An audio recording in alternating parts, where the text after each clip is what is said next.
Newspaper, radio. To be completely blunt here, Brian, and there are plans to expand indoctrination. That's right. Well, Idahoans are also concerned. Horror shot. That line would be moving a little bit farther west. I'm like crying. Nobody wants to see dark money is influencing policy in our state. Well, that's not how this works. Well, hello there and welcome to Nowhere to Hide. I'm Brian Hyde. Today we're going to be talking about blurring the line between journalism and activism. Now, sometimes it's a pretty obvious thing. I think you particularly see this at the national level, but on the state and local level, sometimes the blurring of that line can be subtle. But the bottom line is, when the line between journalism and activism is crossed, you're not getting a straight story. You're being carefully and sometimes very expertly shepherded into a conclusion that you may or may not have arrived at yourself unless you're paying very close attention. I actually started my media career in southern Idaho, wow, a long time ago, 1984. And as part of the media, you know, of course, there's always some competition between the radio and the television and newspapers and so forth. And I believe, in fact, I'll say it, Rush Limbaugh definitely contributed to my perception that, you know what, there really is bias. But I have to give credit where credit was due. And for the most part in South Central Idaho, I felt like the television station in particular did a pretty fair job of maintaining an even-handed point of view. You're never going to find a perfectly unbiased source of media, but you can definitely find some who try to give the facts and allow the viewer or the reader or the listener to make up their own minds. Talk radio, you know, that's more of a commentary-driven medium, and it really made no pretense about, look, here's the way it is, you know, again, borrowing from Rush Limbaugh, this is how it is because I said so. But at least you understood that he was coming at you with a particular bias. The newspaper, on the other hand, man, I remember, you know, 30 years ago or 25 years ago, the local newspaper definitely had a peculiar leftward slant. But again, even that was tempered. And there were often times, you know, most stories didn't contain real overt bias. There were just a few select people that the publisher of the paper or the editor of the paper really seemed to take, you know, a joy in going after. That was that enemy-driven thinking that sometimes crops up. But it didn't seem all that bad. And on returning to the Gem State just a little over a year ago, I was really surprised to see just how hard a left turn much of the major media, particularly TV and newspaper, or what remains of newspaper in the state, has taken in that time. And I wondered what that was all about, because I know it wasn't the case that everybody was, you know, having this hard left slant on their news.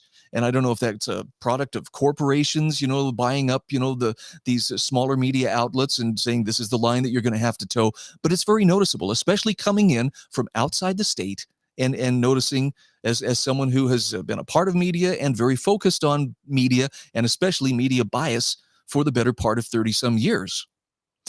So I want to share with you a quote from Greg Pruitt, who likewise noticed what was going on. He actually went on to start the Idaho Dispatch. I don't believe he owns the Idaho Dispatch anymore, but I think this is a fair accounting on his part. He says it wasn't until the election of Donald Trump that we saw a major shift in Idaho's media coverage from all platforms. All the TV news stations and the newspapers had turned hard to the left with their coverage of local politics. And this is one of the telltale signs, and this is something that I've noticed. The MSM in Idaho began labeling lawmakers, activists, and organizations in their coverage. A more conservative lawmaker was no longer more conservative. They were far right or radical. And these terms were heavily used by liberal organizations and moderate Republicans to slander people's good names. And the media went along with it because it better fit their liberal agenda. Now, you'll have to notice, and I hope this is something you've picked up on if you've watched this broadcast more than once, but I really try to stay away from labels. Once in a great while, if there's a label that can be used to describe something that's not, you know, just a pejorative, you know, well, you're just talking like a progressive, then I will use it. But for the most part, I don't like labels because they become a substitute for careful observation. In fact, they become a crutch for reason and thinking for yourself. Maybe that's why the MSM in Idaho really likes these labels so much. And you'll notice everybody who's not Mitt Romney, at least on the political right, is far right. You know, and if that's not enough, if there's really a need, we have to scare people and marginalize you. Well, then of course they'll apply the extremist label. So to illustrate what this looks like, I'm going to take what could be a fairly mild topic. Okay, when elections come around, I mean, we really save our greatest anxiety for the positions where there's real power at stake. Now, board of trustees at a community college, I wouldn't say that's one of the big power positions. But when you introduce people into that mix as candidates who are not part of the status quo, well, it kind of brings out a little bit of the authoritarian or the ideologue in many of these reporters. Case in point, here's a headline. This is from the Idaho Press. Betsy Russell did an article about how a slate of GOP-backed candidates targets Idaho College Board posts. Now, to understand what she's talking about, they're targeting it. First of all, she has a scary story to tell us. And here's the story. She says, when a slate of far-right candidates backed by Kootenai County GOP Central Committee took over the majority on North Idaho College's elected Board of Trustees, the result was 2 years of dysfunction for the nearly century-old community college, including the firing without cause of the college president, a $500,000 legal settlement, departure of most of the college's top professional leadership, and near loss of its accreditation, endangering the ability of students to transfer credits. And presumably, all of this is because of those far-right candidates who found their way into power, probably tricked people somehow to get there. I mean, this is so, over the top. My goodness, they did. It's all because of their far-right, whatever that means, leanings. I mean, I'm surprised she didn't say they ripped a hole in the time-space continuum or otherwise caused the Earth to tip off its axis and was, threatened to fall into the sun. Okay, but the next paragraph. Now a slate of candidates backed by the Ada County GOP Central Committee is challenging every seat on the nonpartisan College of Western Idaho Board that's up for a vote in the November election. In a move with startling parallels to the events at North Idaho College. She never tells us what the startling parallels are, but apparently because Betsy has written this, we are supposed to make those associations and quake in fear. Be careful. You might even soil yourself because this is so frightening. College of Western Idaho is the state's fastest growing community college, created in 2007 after an unprecedented groundswell of community support from Republicans, Democrats, Ada County, Canyon County, business leaders, educators, and prospective students.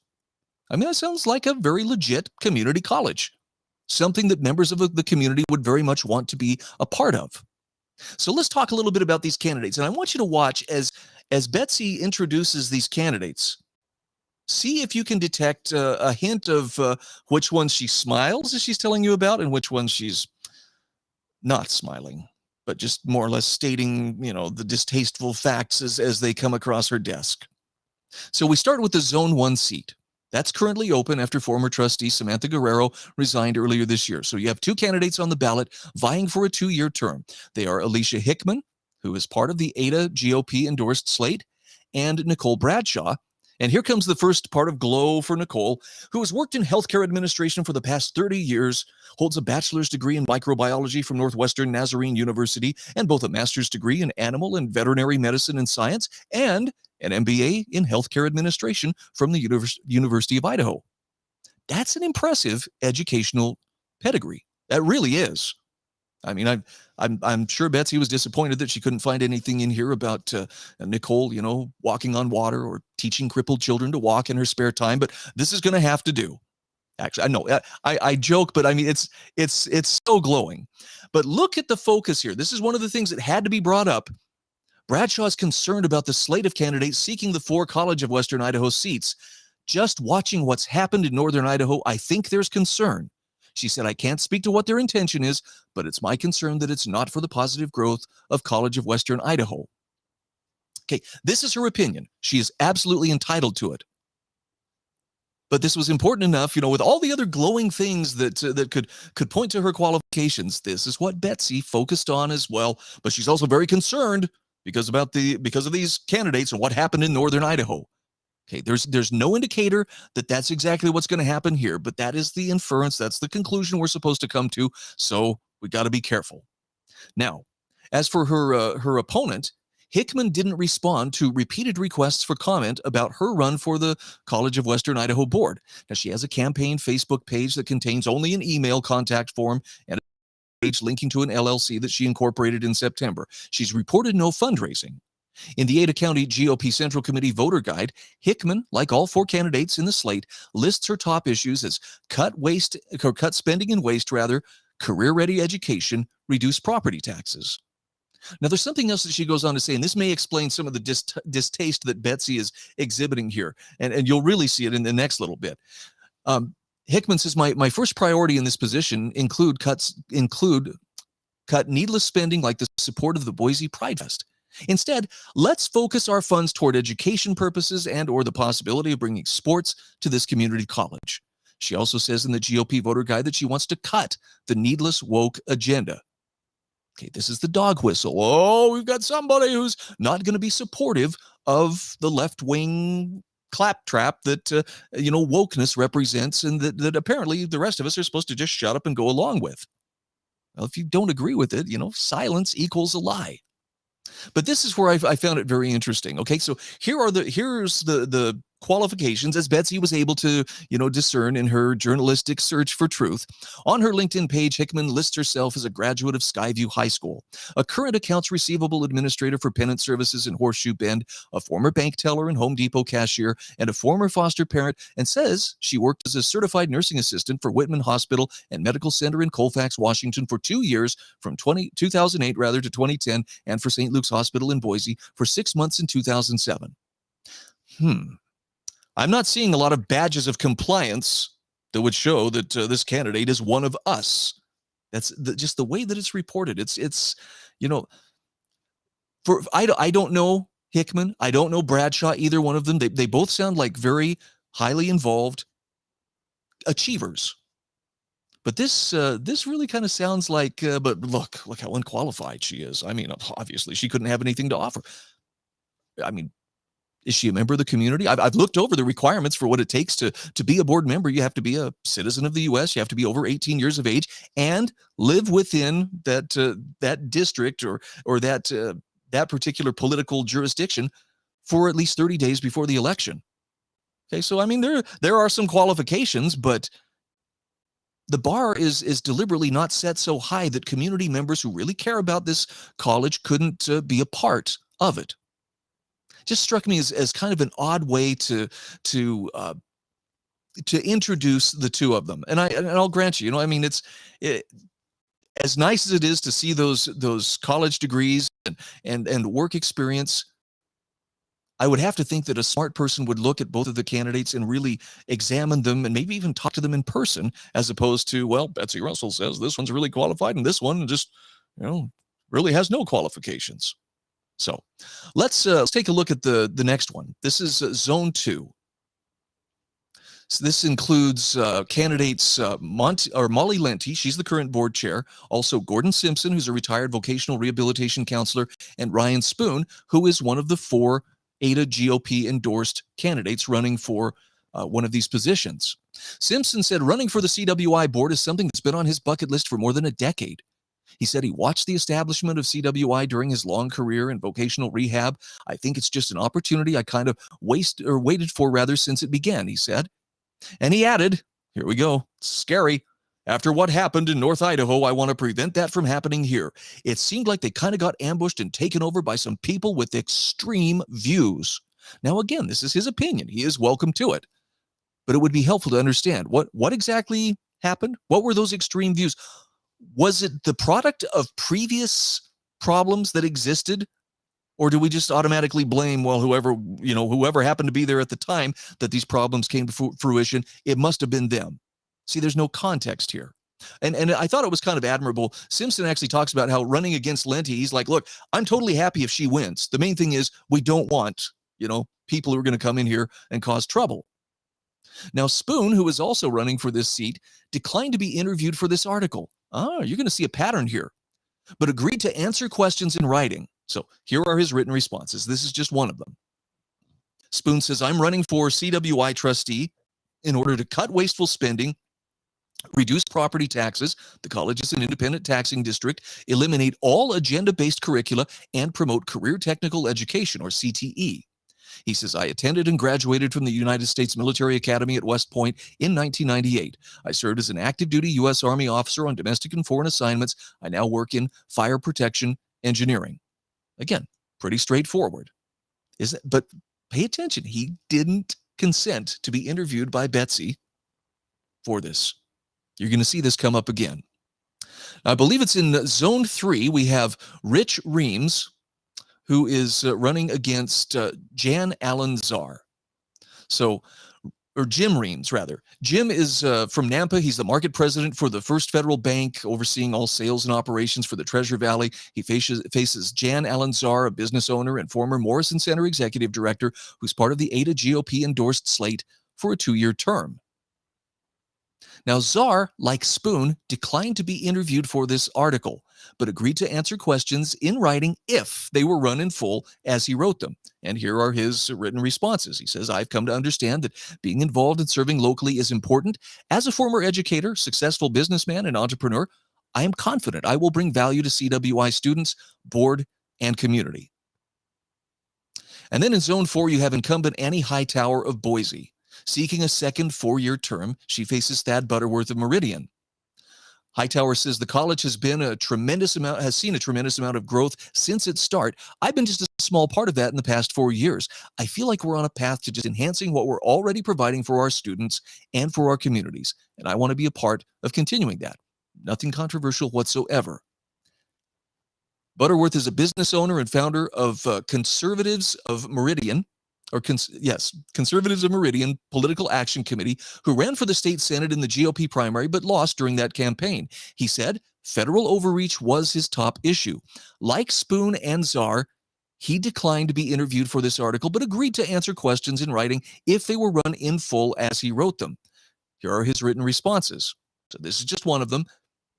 Butterworth says, I'm running because I believe that College of Western Idaho is an important part of our community, and I want to see it reach its maximum potential as a useful educational institution. I'm 51 years old and currently an entrepreneur.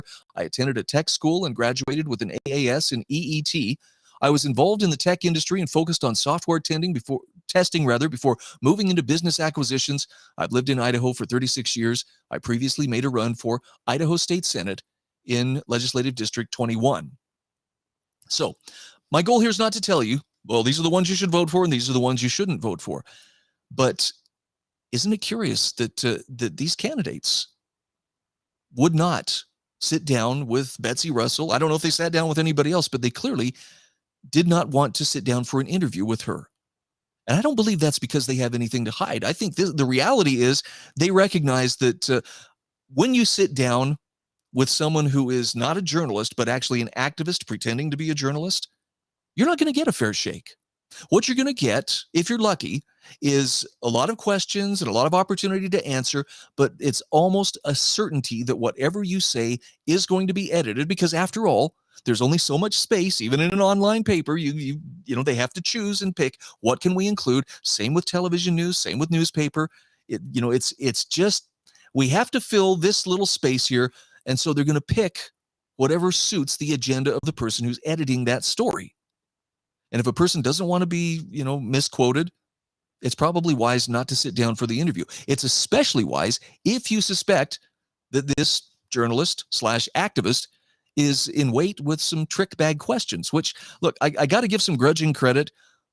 You don't get to the level of many of these journalists, and I would include people like Brian Holmes at KTVB and Betsy Russell with Idaho Press, among others. They're very, very skilled at what they do, which means there's a certain amount of sophistry that they bring to the job and a certain amount of trick bag questions that they can use to maneuver things in a direction of their choosing. And yes, what I'm saying is they're not just putting the facts out there and letting people decide. I think they very clearly have an agenda.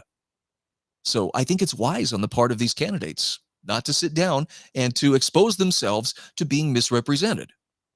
Now, why would I suspect such a thing? Okay, well, here's a headline from the Idaho Capital Sun. Analysis: a stealth election will shape the College of Western Idaho's future. Stealth election? Oh, is this not being held publicly? Is this taking place in a back room somewhere? Voters in Ada and Canyon counties will choose 4 College of Western Idaho trustees, filling out a 5-member board that presides over the state's largest community college. A stealth election, meaning the people who aren't already a part of the system, well, they must be doing something there in the dark. I mean, does that not just denote that there's suspicion? There's something really suspicious going on here. Can we trust these people to do the right thing? I get the impression that maybe we're not supposed to. Now, some people who consider themselves journalists first and not activists at all are probably going to take exception to what I'm about to say, but I think this needs to be said. The game that they're playing is a dangerous one. Even if in their hearts they believe, look, I'm just trying to do the right thing and move the right policies forward, which in their case would be progressive policies. But because there is a degree of deception, whether it's omitting facts or omitting information that could give a more well-rounded picture of the issue at hand, or in this case, the candidate at hand, or whether there is something malicious. I mean, I can't judge their heart. I don't know them personally. I just know what I've seen in their writing and in their television newscasts, and it's pretty suspect. So it's not a matter of they're coming out and they're spittle flinging and frothing at the mouth. You shouldn't vote for these people. What they're doing is much more subtle, and to me, that actually makes it much more dangerous. In fact, I want to share with you a quote from Caitlin Johnstone. Caitlin says, live long enough and you'll learn the people who will really hurt you and screw you over aren't the obvious overt monsters, but the sly manipulators who smile to your face. For some reason, Brian Holmes came to mind about this one. He's very sly and just smug may even be the better word. Caitlin Johnstone goes on to say, if there's one thing sly manipulators hate, it's people who continuously highlight whenever they're being manipulative. That's what drives the ongoing push to silence, censor, or marginalize critics. Or in this case, people who are trying to stand up for, their freedoms, or stand for lower taxes or smaller government or less woke ideology being force-fed to them or their children. Caitlin Johnstone says manipulators can only manipulate when their manipulations are invisible to their subjects. Well, the whole reason this program exists is to make sure that their manipulations don't remain invisible. And I'm not single-handedly trying to, tell you these people are bad and you should throw trash at them as they walk down the street. I'm just saying, be careful. That polish, that perfect blow-dried hair, it comes with skill at manipulating and influencing people or influencing the message.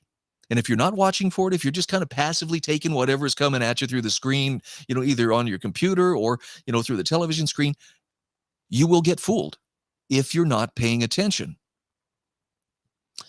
There are a few things that you can use just as rules of thumb to tell whether you're dealing with someone who has a particular agenda when it comes to their journalism. And this is from James Ostrowski.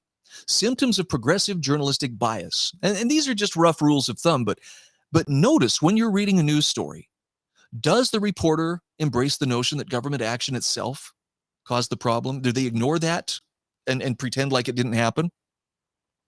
That's one tell. Non-governmental scapegoats for problems are often sought. In this case, well, you saw what happened at the College of Northern Idaho, right? Yeah. I mean, I'd love some context that could show us what actually happened, but there's a presumption that it was those far-right candidates and not some pre-existing problems that finally, came to a head. Another tell of symptoms of progressive journalistic bias: non-governmental solutions to problems are not considered. Only the state really has our interest at heart, and so only the state's solutions can be thought of as authoritative or workable. And finally, only governmental solutions to problems, even problems caused by government itself, are considered. Now, that may seem a little bit harsh. It may seem like, wow, you're being pretty tough on it. But that, plus the use of labels, particularly labels that tend to incite fear or distrust, these should be pretty strong tells that someone is trying to yank your chain. The question is, are you wise enough to recognize it? And that doesn't mean you have to agree with whatever I'm saying. It doesn't mean that you have to disagree with whatever they're saying. It's more a matter of, are you aware of it? Do you trust yourself enough to pay attention to these kind of things? Doug Casey had some really solid advice on how to find the truth about a given issue. Good enough that I want to share this with you. First of all, he says you have to actively cultivate habits of critical thinking. Ask yourself about everything you read or hear from any source. You notice what he said there? Any source. Does this make sense? What's the hidden agenda? What is being omitted? What is being shaded, twisted, and spun? Now, he says this is an essential skill. Subject everything to a process of critical thinking, and above all, question everything, especially authority. That's a very solid habit. Couldn't agree with him more. He also goes on to say, secondly, trust your own eyes, ears, and senses. Now, he says, by that, I don't mean that what you see on TV or what you read on Google, but things that you see with your own boots on the ground. Actually talk to people one-on-one to find out what the man on the street is thinking, not what some reporter says he's thinking, or perhaps I should say feeling, since few of the public think. Listen to this advice, though. Try to be your own personal reporter. Put your own boots on the ground and investigate the real world firsthand. Don't just accept what some reporter tells you. I know, you're like me. I'm busy. I have things, I have family, I have commitments, things that are taking my time. I need someone to do this for me. Well, if you want to be informed, that's the price you got to be willing to pay. And it really comes down to, how important is it to you to really know things for yourself? Someone who makes that a priority, people for whom truth is more important than simply validation of whatever your pre-existing beliefs are, will make it a priority. And that doesn't describe everybody. So you will be part of a very, do I dare say, elite group of people who are willing to become their own fact checker, become their own reporter, and really suss things out for themselves. Another good rule of thumb comes from a long time, now deceased, sadly, newspaper columnist by the name of Charlie Reese. And his advice was, when you hear something, especially when you hear negative things and fearful labels being applied to somebody, it's always a good idea to ask yourself, what do I actually know about this person that wasn't spoon-fed to me by somebody else?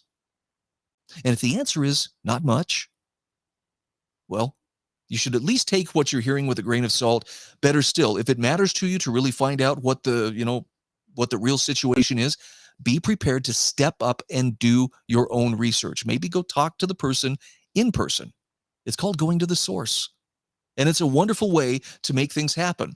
I think back to a few years ago, right after the Bundy's trial down in Las Vegas had been, their charges had been dismissed with prejudice, meaning there was so much prosecutorial misconduct that the judge not only declared a mistrial, but actually threw out the indictment and said, this is an offense to justice. This shocks the conscience of the court. And so, it was done. It was over. The whole thing at Bunkerville was done. And it was done because of government malfeasance. There was a young lady, she was a blogger and podcaster down in Salt Lake. And I know, don't use labels. I would say she probably leaned pretty hard to the progressive side of the spectrum. That doesn't mean she's a bad person, but I'm just saying her worldview definitely seemed to come from a more leftward-looking point of view. But she was very curious about what she was reading about the Bundys in much of the mainstream media. And I have to applaud her integrity. She actually traveled to Bunkerville and spent a couple of days hanging out with Ryan and Angie Bundy, hanging out with the Cliven and Carol Bundy, just to get a feel for herself of what these people were really like. And these weren't, she just says it wasn't just all, sunshine and butterflies and, easy softball questions. She pressed them pretty hard and asked questions that she really wanted answers for. And when she came back from that, she said, I'm shocked at how misled I have been by the mainstream narrative that portrayed these people as a one-dimensional caricature. And she said, in fact, this is a terrible injustice that they would do this. Now, what's interesting is this young woman's base was, of course, pretty leftward in their perceptions as well. And they wanted to crucify her. Why? Because she challenged the orthodoxy. She challenged the narrative because she went and actually saw the truth for herself. I give her high marks for going out there and finding out the hard way that sometimes the truth really hurts, especially, if you have an audience that's trying to, maintain that narrative in their minds. But at least she had the honesty and integrity to recognize that most everything she had heard from mainstream sources was so distorted, she couldn't possibly have made an informed conclusion about what kind of people were these Bundys. It's just one example, but I think it's a pretty powerful one. And that's why I encourage you. Be your own reporter. Be your own fact checker. Learn to trust yourself. You'll find the truth a lot easier than waiting for someone else to give it to you. Are biased. Are biased. The Idaho Press Club are biased. All media, newspaper, radio. To be completely blunt here, Brian, and there are plans to expand Indoctrination. That's right. Idahoans are also concerned. Horror shot. That line would be moving a little bit farther west. I'm like crying. Nobody wants to see. Dark money is influencing policy in our state. Well, that's not how